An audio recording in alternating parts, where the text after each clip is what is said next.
क्या आप भी भिंडी बनाते वक्त इसके चिपचिपापन से परेशान रहते हैं? अक्सर लोग इसी वजह से भिंडी खाने से कतराते हैं, लेकिन आज हम आपको ऐसा तरीका बताएंगे जिससे आपकी भिंडी बनेगी बिल्कुल खिली खिली, मसालेदार और मजेदार। आज हम बना रहे हैं कुकिंग विद अजवा स्पेशल मसालेदार भिंडी, जो आपके रोजमर्रा के खाने में एक नया जायका लाएगी। हमारा मिशन है आप तक सेहतमंद और नेचुरल इंग्रेडिएंट्स पहुंचाना। हमारी रेसिपी ना सिर्फ स्वाद में बेहतरीन हो बल्कि आपकी सेहत का भी ख्याल रखती है। चलिए शुरू करते हैं ये स्पेशल रेसिपी। सबसे पहले 200 ml कुकिंग ऑयल शामिल करें और साथ ही आधा बड़ा चम्मच जीरा, और इनको अच्छे से भून लें। और यहाँ पे हमने 3 मीडियम साइज प्याज शामिल करेंगे। अब प्याज को हल्का गुलाबी होने तक भुनिए और साथ ही इसमें 2 बड़े चम्मच अदरक लहसुन का पेस्ट शामिल करें और अच्छे से भून लें।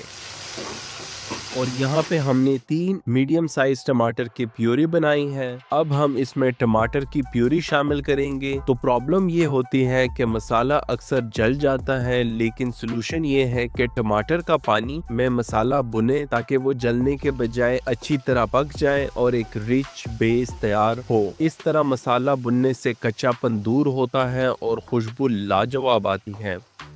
तो अगर चाहते हो कि कोई ये मज़ेदार डिश आपको बना कर खिला दें तो फ़ौरन उसे टैग करें और वीडियो उनको शेयर कर दो। और यहाँ पे हमने 3 हरी मिर्चियों को बारीक चॉप की है और ये अब हम शामिल करेंगे तीखेपन के लिए।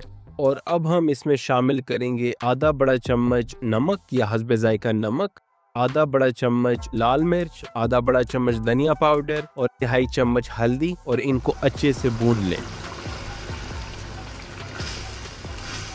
और साथ ही 2 हरी मिर्चियाँ, और इनको अच्छे से भून लें। हमें कमेंट में जरूर बताएं कि आप ये वीडियो कहाँ से देख रहे हैं। हमें काफी हौसला मिलता है और खुशी होती है कि रेसिपी कहाँ तक पहुँच रही है। अब हम भिंडी शामिल करेंगे। भिंडी डालने के बाद इसे बार बार नहीं चलाना, वरना भिंडी टूट सकती है और चिपसी हो सकती है। बस हल्का हाथ से मसाला कोट करें ताकि हर पीस पर मसाले का जायका आ जाए। याद रखें, भिंडी को जितना आराम से हैंडल करेंगे उतनी ही अच्छी और साबित रहेगी और देखने में भी बहुत खूबसूरत लगेगी। अब हम इसे ढककर हल्की आंच पर पकाएंगे। ज्यादा पानी या तेज आंच से भिंडी हलवा बन जाती है। भिंडी अपने ही स्टीम यानी बाम्ब में पकनी चाहिए, इससे वो अपनी शक्ल बरकरार रखती है और अंदर तक गल जाती है। ढक्कन ढककर पकाने से जो मॉइस्चर अंदर जनरेट होता है वो भिंडी को सॉफ्ट रखता है और जलने से बचाता है। तो अब इन्हें अच्छे से मिक्स करने के बाद हम इसे 5 मिनट के लिए कवर कर लेंगे ताकि ये